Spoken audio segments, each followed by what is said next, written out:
Urban FM 104.5. Urban FM 104.5. Vous êtes sur les 104.5 Urban FM, la station Urban Mosley. On parle de quoi aujourd'hui? Bonjour tout le monde, bonjour Dafresh, bonjour Bénéruc.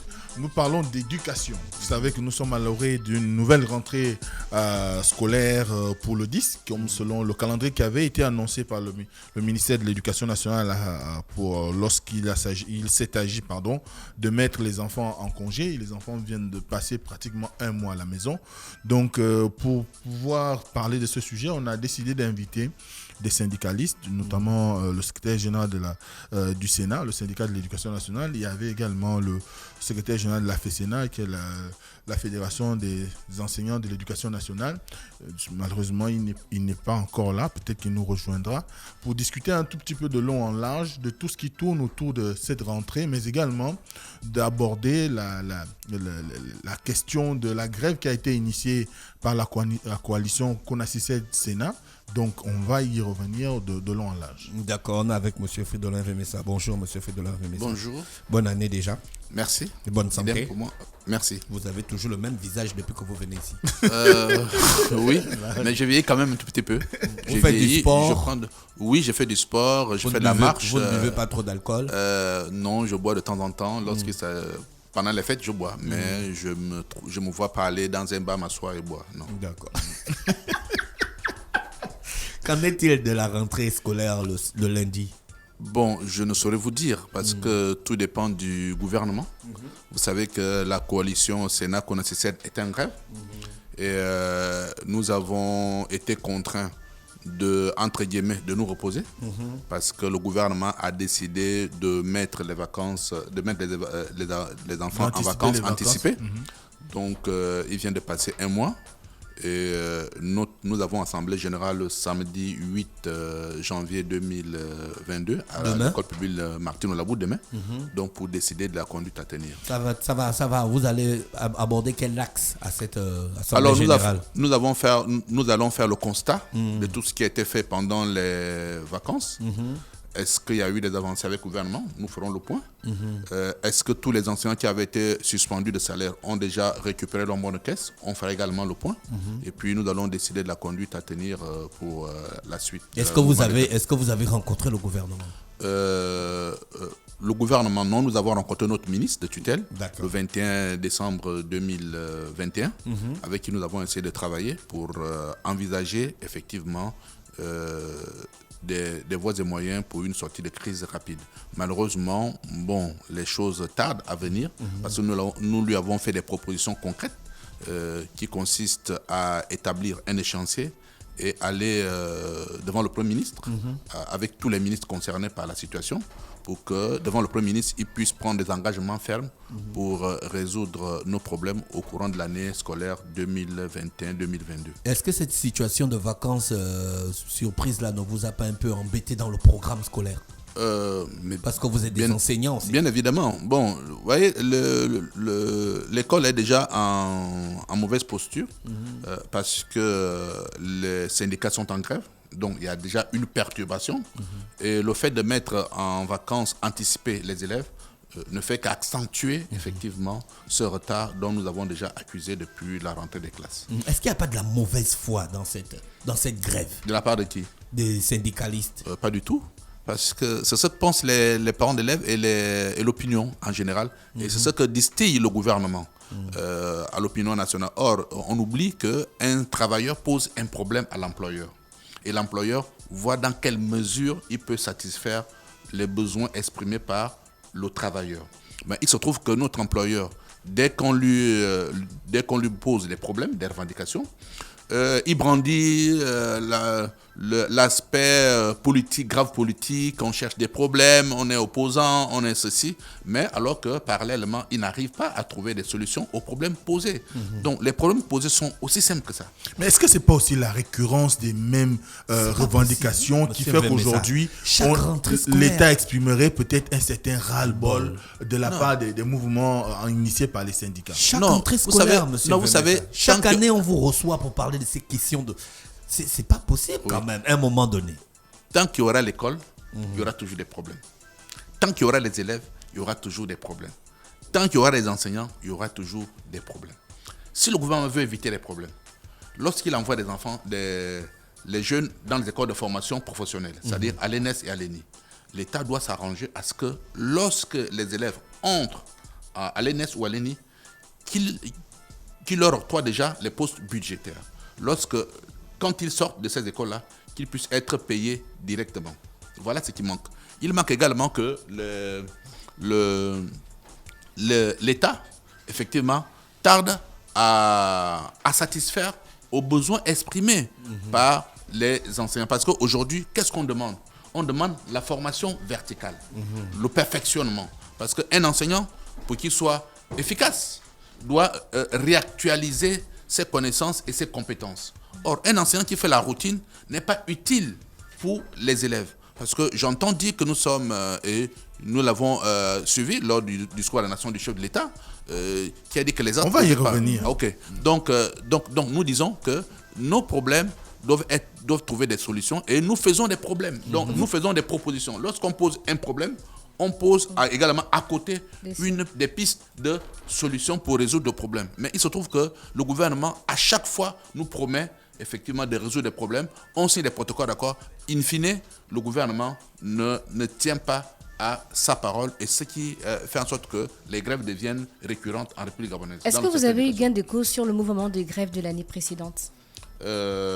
Oui, vous savez que lorsqu'on rentre en grève, c'est pour toujours obtenir quelque chose, même si petite soit-elle. Donc, nous ne sommes pas jusqu'au boutiste. Vous voyez, la grève, le mouvement syndical, c'est un mouvement de petits pas. On avance petitement. Et on ne peut pas tout avoir au même moment.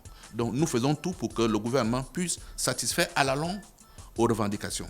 Donc, nous ne mettons pas, comme je l'entends, le couteau sous la gorge du gouvernement. Non, nous leur donnons le temps de régler les problèmes. Malheureusement, ils prennent tellement du temps que finalement, les problèmes ne sont pas réglés. Prenons un cas simple. Nous sommes consentis avec le gouvernement en 2010 de procéder à la régulation des agents publics. Nous avons commencé, nous avons dit, toute l'année 2021 sera consacrée au reclassement après stage, aux titularisations, aux avancements et au recrutement. Mais il se trouve qu'à la date du 31 décembre, puisque cette fenêtre va être fermée, le gouvernement n'a pas tout régularisé pour le secteur éducation. Donc il y a beaucoup d'enseignants qui ne sont pas encore reclassés, qui ne sont pas encore intégrés, qui sont sur banc rose. Donc nous avons proposé au gouvernement de mettre en place, pour éviter que ces enseignants-là ne soient bloqués quand le gouvernement va passer aux avancements automatiques pour l'année 2022, nous avons proposé au gouvernement de mettre en place un guichet spécial pour continuer en 2022 à régulariser ces situations-là en attente, pendant que le gouvernement va passer à la deuxième phase qui consiste à procéder aux avancements automatiques. Alors, voilà une proposition concrète. Nous avons sur le plateau l'arrivée de M. Mangouadi, qui est secrétaire général ou président de la FESENA. Je suis le secrétaire général de la FESENA. Voilà, je suis également délégué national aux relations extérieures de la CONACYCD. Très bien. Alors, nous, la question qui vient tout de suite à l'esprit, puisqu'on a commencé à amorcer l'émission avec M. Fridolin Vemessa, quel bilan faites-vous aujourd'hui, après à peu près 4 mois de grève au niveau de la coalition Sénat-CONACYCD? Bien, merci de me donner la parole. Juste pour dire que pour le moment, il est difficile de faire un bilan. Parce que quand on fait un bilan, il est question de regarder ce que vous avez posé comme revendication, ensuite évaluer ce que le gouvernement a consenti.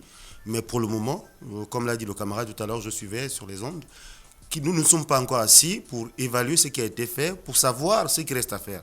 C'est au moment où le gouvernement acceptera, au niveau du ministre de l'Éducation nationale ou au niveau du gouvernement, par l'entremise du Premier ministre chef du gouvernement, que nous pourrons exactement dire qu'il y a quelque chose qui a été fait et voici ce qui reste à faire. Pour le moment, c'est juste des bonnes volontés. C'est-à-dire qu'en tant que ministre, il vous dit, OK, je suis prêt à faire, mais dans la traduction des faits, par exemple, quand vous voulez négocier avec votre partenaire, vous êtes censé apaiser les tensions. Mais quand vous dites que vous voulez régler et par la suite vous sortez l'argument de suspension de solde, vous constatez que derrière cela, il y a comme une mauvaise volonté. Vous avez été surpris par cette décision? Oui, nous avons été surpris parce que tout simplement nous restons sur les textes. La loi est claire. Lorsqu'on s'en tient à la loi 1/2005 portant statut général de la fonction publique, la loi est claire. Lorsque la grève est en rapport avec la rémunération due, il n'est pas question de suspendre les salaires. Et donc, nous réalisons tout simplement que notre partenaire a cette habitude de violer les textes et de violer nos droits. Et c'est pourquoi nous disons qu'il faut nécessairement que nos droits soient respectés et que la loi soit respectée. Il ne faut pas qu'elle soit interprétée à la guise. Parce que interprétée à la guise, c'est-à-dire qu'on va prendre un article dans la loi qui vous fait plaisir et on laisse une autre partie qui pourrait arranger votre partenaire. Donc l'idéal pour nous, c'est que nous nous asseyons en ce qui concerne les textes, qu'on sache comment nous allons les faire appliquer, mais également en ce qui concerne nos revendications, que quelque chose soit réellement fait, et c'est ce que nous attendons jusqu'à ce jour. Alors, vous avez M. Vemessa l'a dit tout à l'heure, vous avez initié la rencontre avec le ministre de l'Éducation nationale le 21 décembre. Qu'est-ce qui a été concrètement dit lorsque vous vous êtes rencontrés? Alors, première chose, nous sommes allés dire au ministre de l'Éducation nationale qu'en tant que partenaire, nous ne pouvons pas laisser pourrir la situation. Il fallait nécessairement que nous puissions nous asseoir et explorer les pistes de sortie de crise. C'est ce travail qui est censé avoir été fait à travers ses collaborateurs. Maintenant, nous attendons l'implication du responsable du ministère, qui est le ministre de l'Éducation nationale, et du gouvernement. Parce que nous savons que dans plusieurs de nos revendications, il y a des points transversaux. C'est-à-dire que qui concerne le ministre de la fonction publique, le ministre du budget, il faut nécessairement que tous ces responsables du gouvernement soient sur la même table avec nous et que nous puissions nous entendre sur ce qui sera réellement fait et dans un chronogramme clairement défini. Mais là, vous passez pour des gangsters au-dessus de tout le monde. Malheureusement, nous sommes incompris, je pense. Voilà. Je pense que nous sommes incompris. Tout ce que nous avons fait actuellement, nous restons sur les textes. Et la loi est claire. Ils ont commencé à pécher lorsqu'ils ont commencé à sous-estimer notre mot d'ordre de grève. Et nous avons respecté la procédure. Malheureusement, la culture que nous avons, c'est que les responsables des administrations attendent que la grève soit lancée pour par la suite nouer le dialogue. Nous aussi, nous pensons que c'est le moment de sensibiliser et de vulgariser. Mais comment vous allez laver cette image-là? C'est en expliquant ce que nous faisons. L'image qu'on a de vous. Voilà, c'est vous qui provoquez la grève et que vous perturbez les choses. Monsieur Vemessa, si on va un peu plus loin, et ça nous permet d'amorcer le discours du chef de l'État, il a estimé que vous prenez en otage non, il n'a pas dit, il a dit certaines personnes. Certains individus. Certains syndicats. Certains syndicats. Mais ce sont eux qui sont en grève, bien sûr.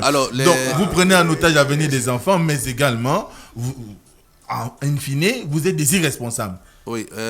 Maintenant, qu'est-ce qu'il lui propose pour que les anciens ne posent pas des actes irresponsables? Moi, je pense qu'il faut analyser, il faut analyser froidement la situation de l'éducation.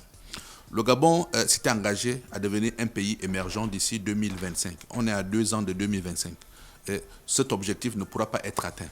C'est déjà un fait. Pourquoi? Parce que le système éducatif gabonais est laissé pour compte.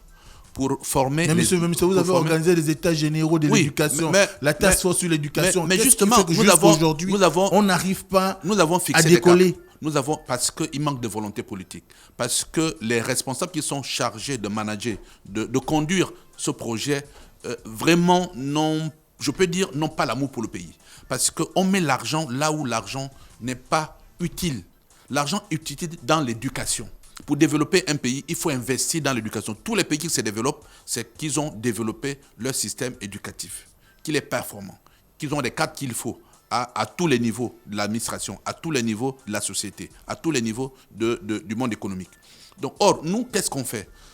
On veut des enseignants, on veut que les enseignants travaillent. Mais on ne veut pas mettre des enseignants dans des conditions qui leur permettent d'être efficaces et efficients.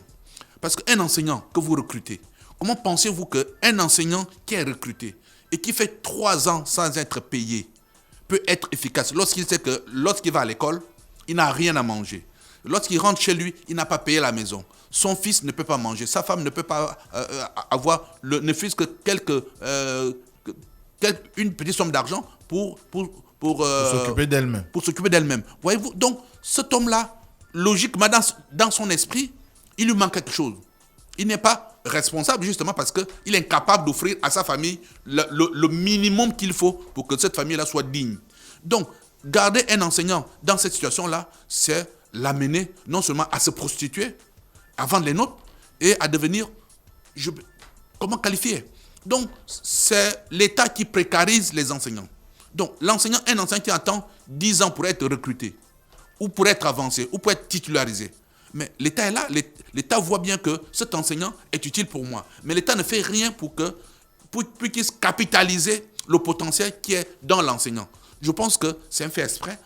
L'État, et ça j'assume ce que je dis, l'État fait exprès d'avoir une population analphabète qui ne peut pas réfléchir assez pour penser son avenir. Ça, c'est pas trop drastique, ça. Moi, je voulais ajouter à ce qu'il disait tout à l'heure. C'est ce que je constate, de par les faits et de par le comportement de nos dirigeants. Je me souviens d'une scène, lors de la clôture des États généraux de 2010, le budget, c'est-à-dire qu'à côté de la loi d'orientation qui était le produit de ces États généraux, il y avait un projet de loi de programmation. C'est le projet qui aurait dû mettre en place le plan d'investissement dans le système éducatif gabonais sur 10 ans. Et il était à plus de 1800 milliards. Ouais. Et j'ai vu le Premier ministre de l'époque prendre une calculatrice et se mettre à se retourner vers celui qui était le ministre de l'Éducation nationale de l'époque, comme pour dire ce n'est pas possible. Ce n'est pas possible. Lorsque nous voulons former, lorsque nous voulons donner une véritable formation, on met les moyens. Et le budget à l'époque disait qu'il fallait 1800 milliards sur 10 ans. Et quand vous évaluez à peu près 108 milliards, 118 milliards par an. Et si nous avons fait ce sacrifice, le Gabon aurait pris le train de l'émergence. Mais malheureusement, tant qu'on refuse de mettre les moyens nécessaires dans l'éducation, ça va être difficile. Dans l'éducation, nous avons les infrastructures, nous avons les conditions d'apprentissage, c'est-à-dire les conditions dans lesquelles les élèves apprennent. Et il y a aussi les conditions dans lesquelles on travaille. C'est-à-dire que l'enseignant doit se sentir à l'aise dans son travail, il doit être heureux d'être dans sa salle de classe, il doit être épanoui. Aujourd'hui, les enseignants ne sont pas épanouis, ils sont misérables. Non, c'est ce que vous dites. Les enseignants, nous avons même un deuxième problème, c'est le déficit. Vous voyez, on crée les établissements, c'est bien. On construit, bien. Le ministre inaugure l'établissement, c'est bien. Mais qui va travailler à l'intérieur? Les classes seront vides, puisqu'il n'y a pas d'enseignants, il n'y a pas assez d'enseignants. Donc, on fait quelque chose, on laisse un autre pan. Donc, les deux pans doivent aller de pair. En même temps qu'on construit, en même temps, on forme la ressource qui doit occuper effectivement cet espace-là. Or, aujourd'hui, nous traînons un déficit de plus de 7000 enseignants au secondaire. Où est-ce qu'on va les trouver? Comment on fait? Lundi, quand les cours vont reprendre, quelle est l'attitude que vous aurez? Il n'y a pas d'école. Nous avons Assemblée Générale. Il n'y a pas école. Non, je peux vous dire, d'entrée de jet, on va poursuivre le mouvement parce qu'on n'a encore rien eu. Donc, il n'y a pas l'école lundi. Donc, nous continuons la grève. Si le gouvernement nous appelle aujourd'hui qu'il nous propose des solutions, on pourra réviser notre position samedi, demain. Mais M. Vemessa et M. Mangwadi, il y a quand même une situation. Est-ce qu'aujourd'hui, l'attitude du gouvernement ne tient pas aussi de l'absence d'adhésion massive de la corporation à votre mouvement de grève? Vous savez, une grève, tout le monde n'est pas censé faire la grève. Il y a la liberté de travail. Il y a ceux qui épousent nos idées, il y a ceux qui épousent notre position, notre manière de poser des problèmes. Il y a d'autres qui n'approuvent pas cette manière de faire. Donc, ceux qui n'approuvent pas la manière de faire vont tranquillement à l'école. On ne va pas les chasser dans les salles de classe. Mais il y a une grande majorité qui croit en ce que nous faisons. Et même si l'école est bloquée à 10%, même à 1%, ça ne peut pas faire honneur à un ministre de l'Éducation nationale.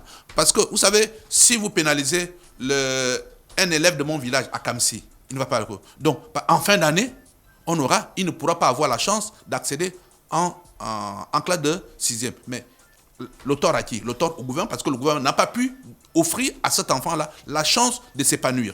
Donc la faute revient au gouvernement. Donc le gouvernement ne peut pas se satisfaire du taux de suivi de la grève. Ce n'est pas possible. Parce que c'est l'élément sur lequel le gouvernement s'appuie en disant que oui, il n'y a pas une forte mobilisation. Mais les 10% ou les 20%, eux-mêmes disent que c'est 20% d'enseignants qui suivent la grève. Mais dans les 20% là, il y a combien d'élèves qui sont impactés par le mouvement enclenché par les 20% d'enseignants qui font grève. Donc, c'est très important. Dans un pays normal, je crois que le ministre de l'Éducation nationale démissionne lorsqu'il raisonne de cette manière-là. Moi, j'ai envie d'ajouter... c'est trop dur, monsieur. J'ai envie d'ajouter... Là aussi, c'est une question. Est-ce de votre ressort de demander la démission d'un ministre? Oui, ça aussi. Pourquoi les syndicats demandent des démissions des ministres, les démissions des secrétaires généraux? Est-ce que ça, c'est votre domaine? Ah, bah si. Oui. Ah non. Mais si, nous sommes des citoyens. Nous sommes des travailleurs. Pour revendiquer les droits des travailleurs. Vous savez, le ministre aussi est un travailleur. Vous savez, pour que les choses évoluent, il faut qu'il y ait une volonté de part et d'autre. Vous êtes en face d'un ministre. Si ce ministre n'a pas la volonté d'apporter des réponses à vos préoccupations, vous n'irez nulle part. Et si également les syndicats, malgré ce que vous leur proposez, il n'y a aucun engagement de leur part, vous n'irez nulle part. Donc pour que vous y allez, il faut un état d'esprit de conciliation. C'est-à-dire que chacun... Vous pensez que le ministre actuel est fermé à la discussion? Non, on l'a pas dit. Nous ne l'avons pas dit, sauf que nous attendons qu'il aille jusqu'au bout de la logique. Le ministre, il est ouvert. Aller jusqu'au bout de la logique, c'est nous accorder sur ce qui est essentiel. Le ministre actuel est handicapé. Dans la mesure où tous les problèmes posés ne sont pas des problèmes qui de son ressort. C'est des problèmes transversaux. Donc qui nécessairement impliquent les autres ministères, le département ministériel. Parce qu'aujourd'hui, les problèmes qu'il a dit, Alain, les problèmes que nous posons impliquent le ministre de la fonction publique et le ministre du budget. Donc, et lorsque le ministre essaie avec nous de trouver des solutions, des pistes de solutions, lorsqu'on va vers ces ministres-là, il y a comme s'il y a un mur devant nous. Qu'est-ce qu'on fait? Il n'y a pas de solidarité gouvernementale. Il n'y a aucune solidarité gouvernementale puisque chacun dit avoir fait son travail à son niveau. Et il rejette le tort à l'autre. Et c'est ce qui se passe et ce que nous avons entendu. Donc, et ça, nous disons, ce n'est pas possible. C'est pourquoi on avait proposé au ministre que nous puissions aller devant le Premier ministre pour que le Premier ministre, en tant que chef de l'administration, puisse instruire les membres du gouvernement à régler les problèmes dans le plus bref délai. Monsieur Mangouadi, dernière question, Mosley. Aujourd'hui, quels sont les points qui, s'ils sont satisfaits, peuvent vous amener à repartir dans les salles de classe? Bon, c'est difficile de vous le dire, parce que nous sommes, rien que les leaders, et c'est la base qui décide, nous avons parmi les points de revendication, nous avons le concours interne, ENIE-ENES, nous avons les situations administratives, nous avons le paiement de rappel, nous avons plusieurs autres points, le recrutement direct des enseignants qui sont déjà en activité. Alors, il y a presque un accord, c'est-à-dire qu'il y a déjà un texte qui lance la commission ministérielle. Il y a déjà plus ou moins un projet d'engagement sur les autres pistes de solutions. Sauf qu'il faut l'engagement du chef du gouvernement. C'est-à-dire que, quel que soit ce sur quoi nous allons nous accorder, c'est-à-dire que si nous allons aujourd'hui rencontrer le ministre de l'Éducation nationale, qui nous dise, OK, je suis d'accord sur tel point, tel point, tel point. Il faut que ces éléments soient couchés dans un protocole d'accord, avec un chronogramme d'exécution et peut-être même un comité de suivi. Et à chaque fois, nous allons regarder qu'est-ce qui est fait et qu'est-ce qui reste à faire pour éviter qu'au moment venu, nous allons encore en grève. Donc, ce sont toutes ces précautions que nous souhaitons prendre pour que nous puissions réellement sortir de cette crise dans la sérénité. Monsieur Vemessa? Pour être plus pratique, qu'est-ce que nous attendons du gouvernement? Si aujourd'hui le gouvernement dit, voilà l'arrêté qui annonce le concours d'entrée à l'ENS. L'arrêté, le concours aura lieu, je prends un exemple, au mois de mai. Voilà l'arrêté. Je crois qu'on peut réviser notre position. Si le gouvernement nous dit, voilà l'arrêté qui met en place le guichet spécial, nous pouvons réviser notre position. Si le gouvernement nous dit, voilà la situation des rappels, nous avons prévu dans le budget 2022 une enveloppe même de 10 milliards pour payer les rappels, nous pouvons réviser notre position. Donc ce sont des situations comme ça que nous attendons, que le gouvernement nous dise et nous apporte des preuves physiques pour que nous puissions réviser notre position. Donc on ne veut pas tout de suite, même en établissant un échéancier, mais il faudrait que le gouvernement s'engage de manière ferme pour que la situation puisse être revue. Je pense que je voudrais terminer en disant que les enseignants ne sont pas irresponsables. Loin de là. Les enseignants posent des problèmes de manière responsable à leur tutelle. Mais on n'attend plus longtemps. Est-ce que vous savez que depuis 2015, le stage des enseignants est bloqué? Est-ce que vous savez que depuis 2015, les enseignants ont leur carrière gelée? Mais nous n'avons rien dit, nous avons supporté cela. Mais au moment où on pose le problème, le gouvernement dit oui, ces gens, à un moment donné, le gouvernement doit dire oui, ces gens-là ont quand même supporté, essayons quand même de faire quelque chose pour eux.